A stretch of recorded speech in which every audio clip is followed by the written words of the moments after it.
موضوع برغم إنه تافه ولكن يُستفَز، أنا استفزّيت، لازم تستفزّوا معايا. دلوقتي يا جماعة شوفوا إيه اللي حصل، دلوقتي في راجل عجوز زعّق لبنت وما يعرفش عمل إيه، فالبنت ما أعرفش إيه، حطِّت رِجل على رِجل. أوكي، إحنا عارفين القصة دي كلّها.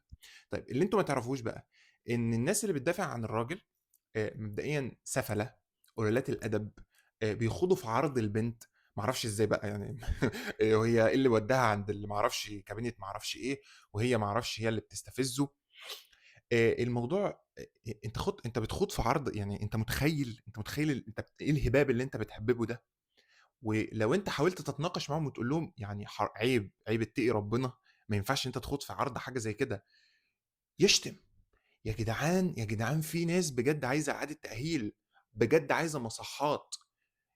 أنت إزاي أجزمت وإزاي خُضت في عرض ست، وفي الآخر بعد كل الهيلمان ده كله، طلع إن البنت أصلًا تعبانة وعندها غضروف القعدة دي بتريّح، وأنا أهو كدكتور علاج طبيعي باقول لك إن في ناس بترتاح من القعدة اللي الرجل على رجل، أنا شخصيًا بارتاح على الرجل على رجل.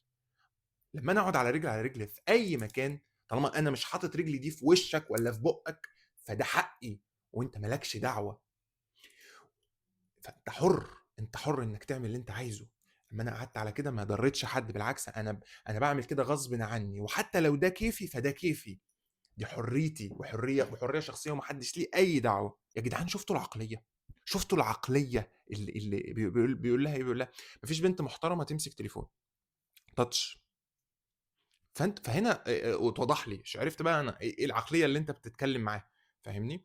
كبير في السن يا عبد الرحمن وما اعرفش إيه، ايوه كبير في السن، ولكن كبير في السن يبقى انا مش من احنا مش من بقيه اهله عشان نتحمله، وبعدين بادب وباحترام ولو هو عنده مشاكل يبقى ما يطلعش من البيت. لو هو عنده مشاكل كوجنيتيف عنده الزهايمر يبقى يقعد في البيت.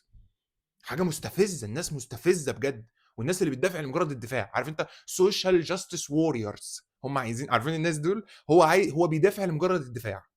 راجل كبير وست، اكيد الست دي بنت كلب والراجل ده صح الصح. يعني بولشيت بجد، حاجه مستفزه، انا يعني استغفر الله العظيم يا رب.